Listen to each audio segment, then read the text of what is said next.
Amém, queridos? Graça e paz. Vamos dar continuidade à nossa série acerca do Evangelho segundo escreveu João. Na última gravação, nós meditamos dos versos 30 a 33 de João, capítulo 5. E vamos, na graça de Deus, na sua inspiração, a partir do verso 34, darmos continuidade. Amém, queridos? Senhor, muito obrigado por essa oportunidade.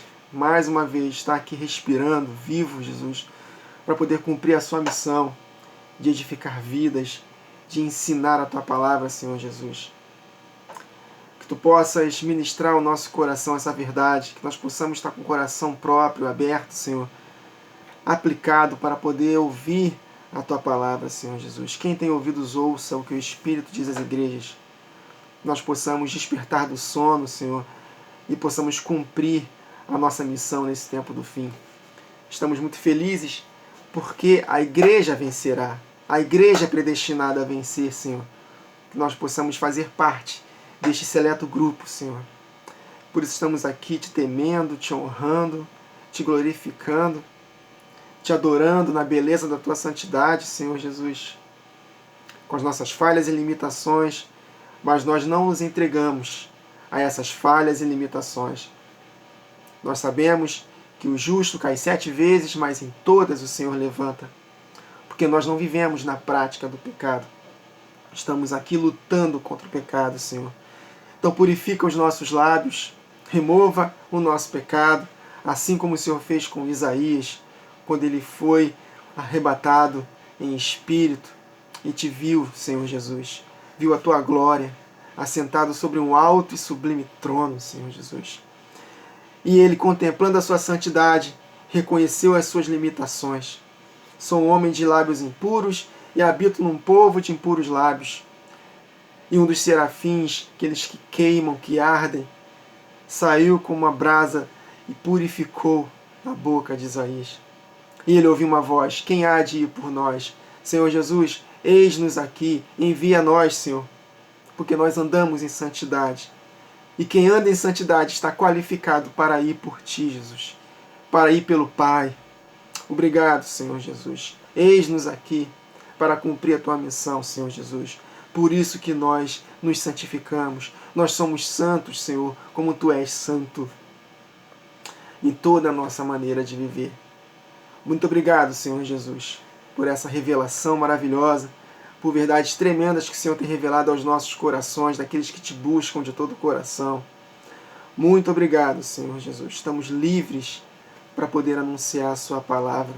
Ainda que nós possamos ser presos por causa dessa palavra, mas a sua palavra nunca estará presa, porque nenhum traço dessa lei deixará de se cumprir, Senhor Jesus. Tudo se cumprirá, porque em ti tem o amém em todas as promessas. Aleluia!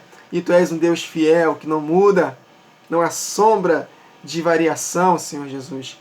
Muito obrigado, porque a tua glória nos enche de alegria. A tua glória, Senhor, nos dá segurança.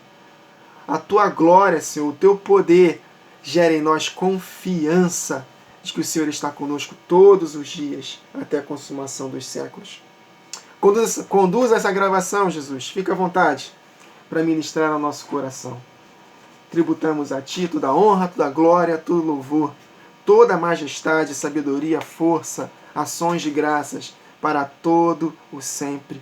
Juntamente com os 4 seres viventes, juntamente com os querubins, com os serafins, juntamente com os 24 anciãos, te damos glória, Senhor, honra e domínio. Tu és o nosso Senhor, o Rei dos Reis. Obrigado, Jesus. Amém, meus irmãos? Glória a Deus. Aleluia. Vamos lá? Verso 34 de João. Eu, porém, não aceito humano testemunho. Nos versos anteriores, Jesus falou acerca da testemunha. O Pai testemunhava acerca dele. E ele continua. Eu, porém, não aceito testemunho. Aí, claro, no verso 33, Jesus falou: vocês, fariseus, mandaram mensageiros a João, e ele deu testemunho da verdade de mim. Eu, porém, não aceito humano testemunho.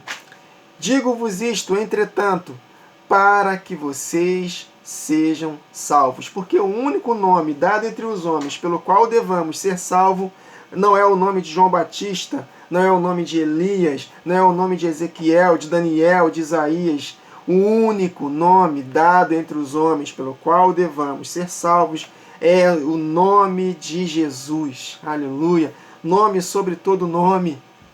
Nome que Satanás e seus anjos estremecem, tem medo, pavor. E esse nome está dentro de nós. Nós temos autoridade para pisarmos serpentes e escorpiões e sobre todo o poder do mal. Esse é o nome, o único nome dado entre os homens pelo qual devamos ser salvos. Por isso que Jesus falou, eu não aceito humano testemunho. Por que eu estou dizendo isso? Porque estas coisas estou dizendo para que vocês sejam salvos. Olha que interessante, Jesus conversando com os fariseus, com os principais sacerdotes, com pessoas que odiavam Jesus, que tinham inveja de Jesus, que não queriam aceitar Jesus como Messias, que andavam nos seus pecados, não queriam se arrepender, e Jesus dando oportunidade para que eles fossem salvos. Olha que interessante, né? Jesus falando com os fariseus, estas coisas eu estou dizendo para vocês, para que vocês sejam salvos. Não é exatamente isso que ele fala, por exemplo, para a igreja de Laodiceia? Uma igreja que só tem repreensão, não tem nada de bom.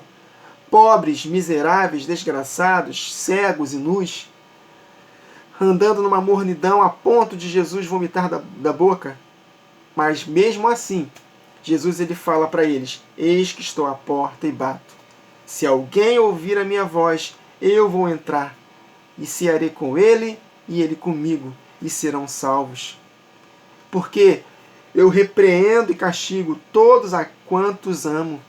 Então, por favor, sejam zelosos e arrepende-te. Então, Deus está dando oportunidade, meus irmãos. Ninguém pode dizer que não teve oportunidade. Todos nós temos oportunidade de respondermos a Jesus. Amém, queridos? Porque os pés formosos dos mensageiros de Jesus nesta terra estão por toda a parte da terra, pregando a palavra do reino, pregando o arrependimento. Amém, queridos? Nós sabemos que a igreja está numa intensa apostasia, mas a despeito da apostasia, Deus sempre reservou 7.000 que não dobraram o seu joelho a Baal. Amém, queridos? Então o fiel remanescente vai cumprir a missão. Quem tem ouvidos, ouça. Amém, queridos? Então, por pior que estejamos diante de Deus, Ele nos ama e nos chama ao arrependimento para que sejamos salvos. E ele estava falando isso para os fariseus. Amém? Verso 35. Ele, João Batista, era a lâmpada que ardia e alumiava. E vós quisestes por algum tempo alegrar-vos com a sua luz. Olha só que interessante, Mateus capítulo 5. João é um bom exemplo para nós seguirmos, um exemplo de um homem fiel que cumpriu a sua missão. E ele era a luz que iluminava. Olha só, que ardia e iluminava e alumiava. E o que é a luz, meus irmãos? Não é a palavra de Deus? Lâmpada para os meus pés é a tua palavra. Essa tua palavra é luz para o meu caminho. A palavra revelada de Deus. Essa é a luz. É a palavra, meus irmãos, que nos vai fazer chegar ao cumprimento do nosso chamado. É a palavra de Deus, que é como a luz da aurora, que vai brilhando mais e mais até a plena claridade de dia.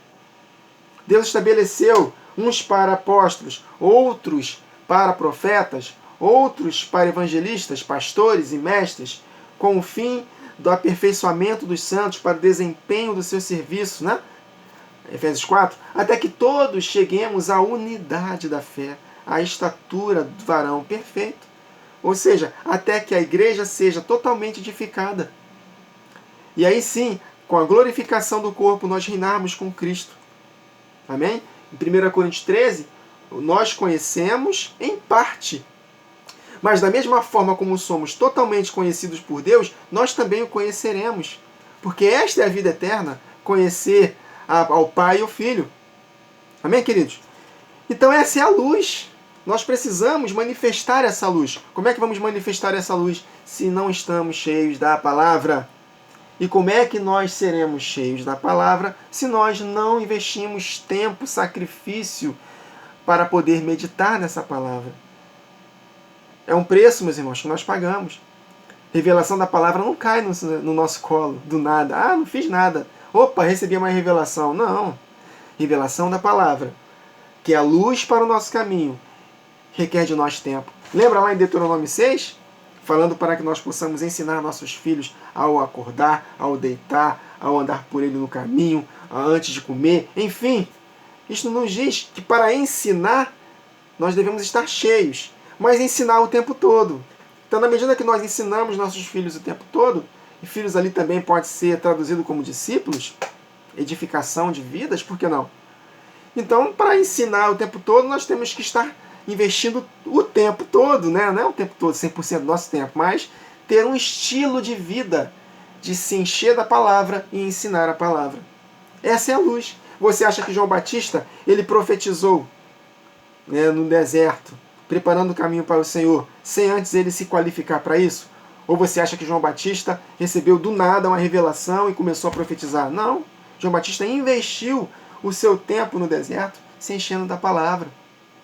Amém? Que eles orando, buscando ao Senhor, para que ele pudesse ser essa luz, essa lâmpada que ardia e alumiava. Amém? Mateus capítulo 5, versos 14 e 16. Vós sois a luz do mundo. Não se pode esconder uma cidade edificada sobre um monte. Olha, a cidade é a igreja. Nem se acende a candeia e se coloca debaixo do alqueire, mas no velador, e dá luz a todos os que estão na casa. Assim resplandeça a vossa luz diante dos homens, para que vejam as vossas boas obras e glorifiquem ao vosso Pai que está nos céus. Então, cheio da palavra, ensinando a palavra e principalmente vivendo essa palavra, porque os homens precisam ver as nossas boas ações, ver aquilo que nós estamos ensinando, porque se nós formos apenas ouvintes da palavra, enganaremos a nós mesmos. Mas nós precisamos ser operosos praticantes da palavra. Se nós ensinamos a palavra e não vivemos, não é porque estamos ensinando a palavra que nós vamos escapar do juízo de Deus. Não é isso que está em Romanos capítulo 2? Tu que pregas para não roubar, roubas? Tu que pregas para não adulterais, adulteras? Então não é pelo simples fato de estarmos buscando a Deus, nos enchendo da palavra e ensinando a palavra, que estamos, né, qualificados para sermos salvos. Não. Deve haver prática, ações correspondentes. Por isso que é uma responsabilidade muito grande, queridos, nós que ensinamos a palavra. Porque nós seremos julgados com maior rigor. Tiago capítulo 3 diz isso. Então nós precisamos praticar a palavra. Quanto mais nós nos enchemos da palavra, quanto mais nós recebemos revelação, maior a responsabilidade para praticar. Que em Lucas, o Senhor Jesus contou uma parábola. Aquele servo que conheceu a vontade do Senhor e não praticou, receberá muitos açoites. E os que não conheceram a palavra, a verdade, não praticaram a palavra, também serão açoitados, mas com menos açoites. Porque a quem muito é dado, muito será cobrado. Amém, queridos? Então, uma responsabilidade muito grande. Então, Jesus falou que nós somos a luz do mundo. Para ser a luz do mundo, tem que estar cheio da lâmpada, que é a palavra de Deus. E para estar cheio da palavra de Deus, tem que investir tempo com ela. Amém, queridos? Vamos ter que abrir mão de muitos outros afazeres para que nós possamos nos encher da palavra. É um sacrifício. Principalmente nos dias de distração que estamos vivendo. Muitas e muitas e muitas distrações, meus irmãos. Nós possamos tomar muito cuidado com as distrações. E, obviamente, aprender a palavra, se encher da palavra, ensinar a palavra e praticar a palavra de Deus, para que a mão do Senhor esteja conosco. Foi exatamente o que aconteceu, né? Eu gravei ainda há pouco, uns 4 dias atrás, mais ou menos, eu falei no canal sobre o que temos feito para a edificação da casa de Deus. Se você não pôde assistir, assiste esse vídeo. É bem recente. É o que temos feito para a edificação da casa de Deus. E eu falei lá, citando o texto de Esdras, capítulo 7, que Esdras, a mão do Senhor estava com Esdras, porque ele teve diligência em aprender a lei, e depois ensinar a lei e praticar a lei. Então devemos ter diligência em aprender, diligência em ensinar e diligência em praticar. Aí sim, a boa mão do Senhor estará conosco. exatamente esse texto aqui. Que é que se quisermos ser a luz do mundo, nós precisamos nos encher da palavra, ensinar a palavra e praticar a palavra, para que os homens vejam as nossas boas obras e glorifiquem o nosso Pai que está nos céus. E no meio dessa geração corrompida, no meio dessas trevas de grande apostasia, nós precisamos ser luz. Olha só o que o apóstolo Paulo escreveu em Filipenses capítulo 2, versos 12 a 16. De sorte que, meus amados, assim como sempre obedecestes, olha o detalhe, obedecestes, não só na minha presença, mas muito mais agora na minha ausência, assim também operai, desenvolvei a vossa salvação com temor e tremor. A nossa salvação precisa ser desenvolvida, obedecendo a palavra, se enchendo da palavra, sendo luz. Olha como ele fala aqui. Por quê? Porque Deus é o que opera em vós, tanto querer quanto realizar, segundo a sua boa vontade. Mas que ele faz dentro do contexto, para que Deus possa operar em nós, tanto querer como efetuar, segundo a sua boa vontade, nós precisamos ser cooperadores dele. Nós precisamos obedecer. Nós precisamos desenvolver a nossa salvação com temor e tremor. Amém? Que em Isaías está escrito que Deus ele valoriza aqueles que temem e tremem diante da sua palavra. Aí ele continua: fazei todas as coisas sem murmurações nem contendas, para que sejais irrepreensíveis e sinceros, filhos de Deus inculpáveis. Olha aí. Então eu sou inculpável pela obra de Jesus na cruz em si? Não. A obra de Jesus na cruz nos abriu uma oportunidade de nós respondermos a Ele. Mas há necessidade de resposta. Olha o contexto aqui. Se quisermos ser filho de Deus inculpáveis, nós precisamos obedecer a palavra, desenvolver a nossa salvação com temor e tremor, né? Sermos luz. Ele vai explicar aqui, ser cheios da palavra, para que sejais irrepreensíveis e sinceros, filhos de Deus inculpáveis, no meio de uma geração corrompida e perversa, entre a qual resplandeceis como luzeiros no mundo que jaz no maligno. Diante de tanta apostasia, diante de tanta treva, nós podemos, como os 7.000 fiéis, resplandecermos como luzeiros no mundo. Mas olha o contexto aqui: obedecer, desenvolver a nossa salvação com temor e tremor. Como é que nós somos transformados? Pela renovação da nossa mente. Romanos 12:2. Renovando na palavra de Deus, para que possamos ser capazes de comprovar e experimentar a boa, agradável e perfeita vontade de Deus. Para que Deus possa operar em nós, tanto querer quanto o efetuar, segundo a sua boa vontade. Mas devemos fazer todas as coisas sem murmurações nem contendas. Está vendo, meus irmãos, a quantidade de exigências e condições? Amém? Então, se quisermos ser filhos de Deus inculpáveis, nós precisamos perseverar em fazer essas coisas. Se encher da palavra, ensinar a palavra e praticar a palavra, para que possamos resplandecer como luzeiros no mundo. Aí ele continua, ele não termina. Verso 16 de Filipenses 2. Olha o contexto. Retendo a palavra da vida. Retendo a palavra da vida, meus irmãos. Se enchendo da palavra da vida. É por isso que nós somos como luzeiros, por causa da palavra da vida. Para que no dia de Cristo possa gloriar-me de não ter corrido nem trabalhado em vão. Ou seja, se vocês não responderem a essas ordenanças, a essas exigências, essas condições, eu posso ter batalhado por vocês em vão, por falta da resposta de vocês. Tá vendo, meus irmãos? Olha só, quando nós lemos a palavra dentro do contexto, né, conectando os versos, né, não isolando versos, como nós recebemos verdades tremendas, né, meus irmãos? Iluminação.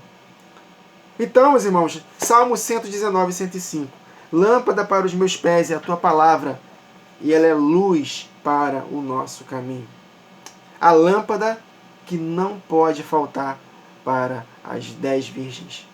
Mas, infelizmente, essa lâmpada vai se apagar em 5 virgens loucas, que não responderão ao despertamento.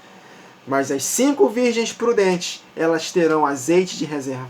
Azeite é a palavra, que faz com que a nossa candeia esteja acesa e ilumina, né? Isso que Jesus falou, vós sois a luz do mundo. Assim, como é que é? Não se pode esconder uma cidade edificada sobre o monte, nem se acende a candeia e se coloca debaixo do alqueire, não, mas coloca no velador e dá luz a todos que estão na casa. Amém, queridos? Mateus 11, verso 11. Em verdade vos digo que entre os que da mulher têm nascido não apareceu alguém maior do que João Batista, mas aquele que é menor no reino dos céus é maior do que ele.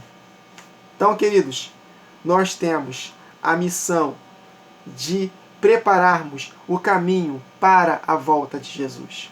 Se é que podemos dizer assim, a nossa missão é maior do que a de João Batista. Porque João Batista ele preparou o caminho para a primeira vinda de Jesus.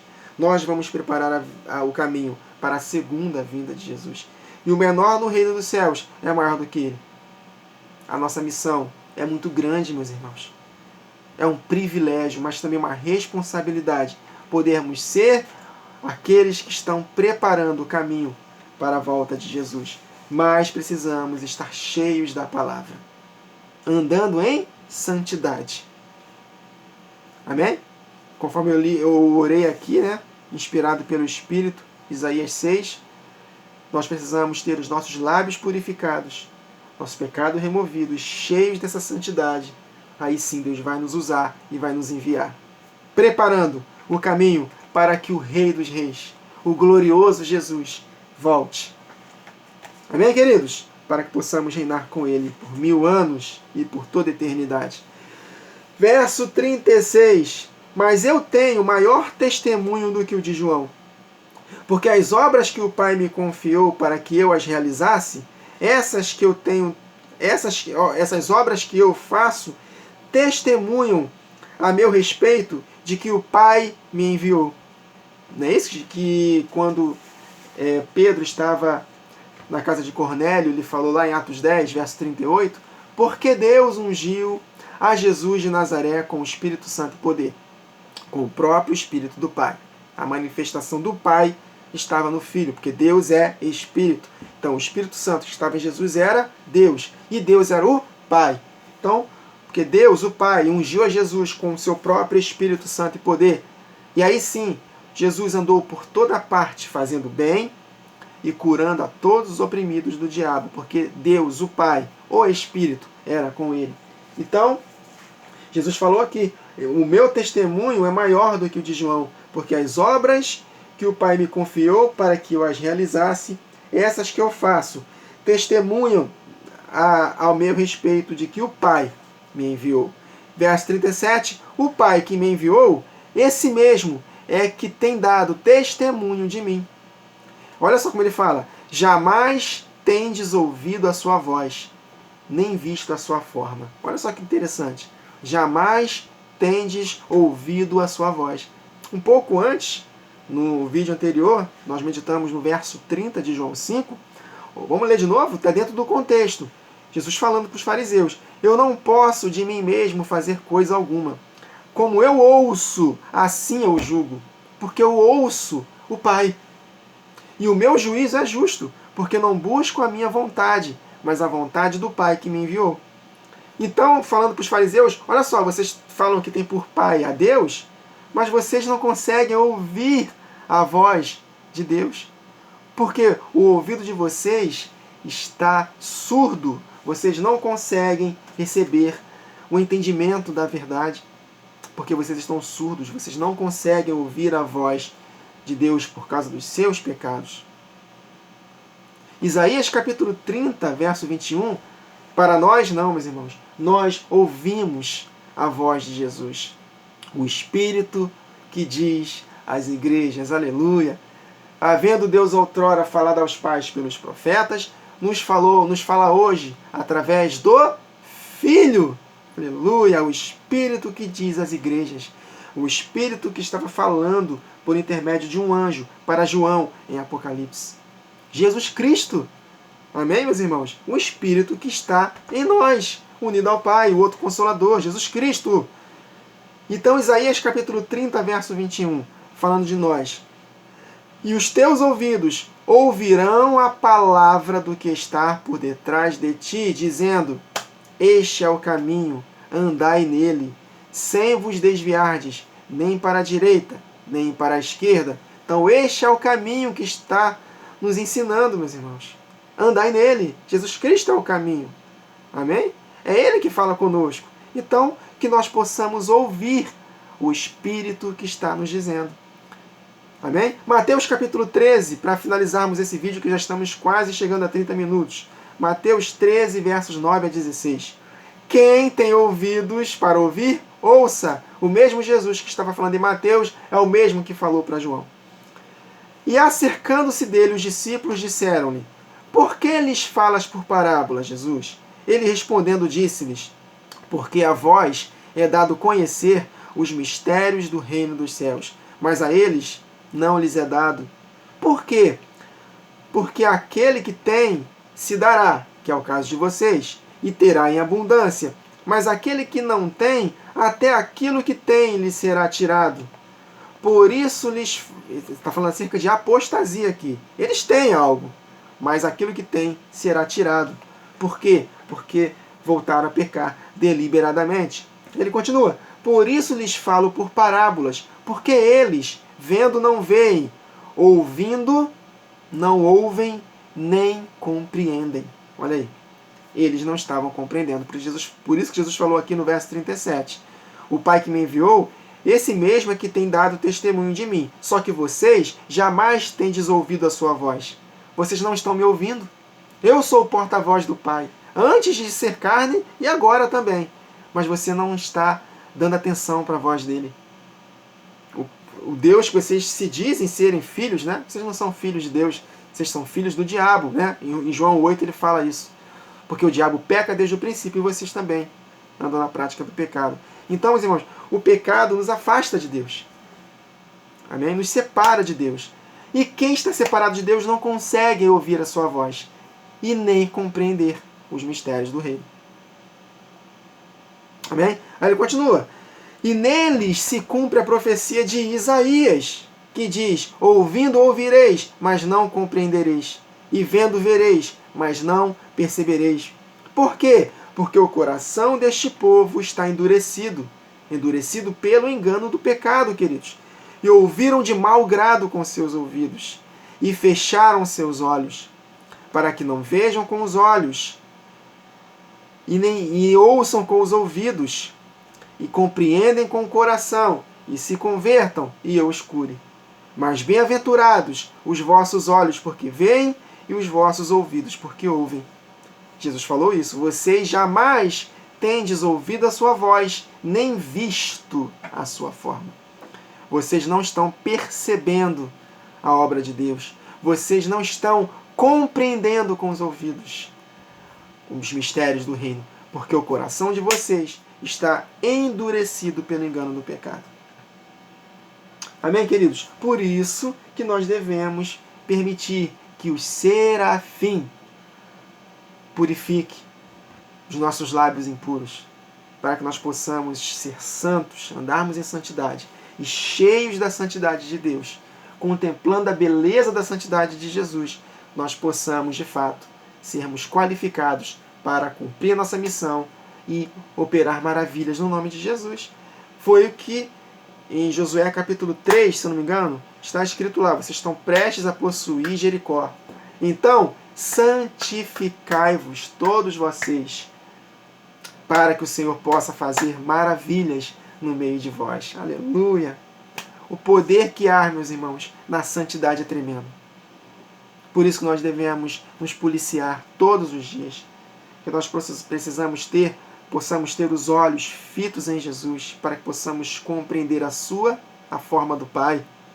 Porque Jesus é a imagem do Deus invisível, que não tem forma, que preenche todos os lugares. Mas Jesus Cristo é feito como imagem do Deus invisível. Isaías viu Jesus, mas ele não pode ver a Deus. Mas Isaías viu Jesus, porque Jesus é a imagem do Deus invisível. Então quem tem Jesus, quem consegue ver Jesus, consegue também ver a forma do Pai. Quem ouve o Espírito que diz às igrejas que é Jesus, o porta-voz do Pai, ouve a vontade do Pai. E aí, cheios dessa santidade, nós vamos fazer maravilhas no nome de Jesus. As duas testemunhas que vão cumprir a sua missão no tempo do fim, elas precisam estar cheios da santidade. E aí, cheios da santidade, nós seremos enviados por Deus e pelo Pai, por Deus e pelo Filho. E aí nós cumpriremos a nossa missão e faremos proezas, maravilhas no nome de Jesus.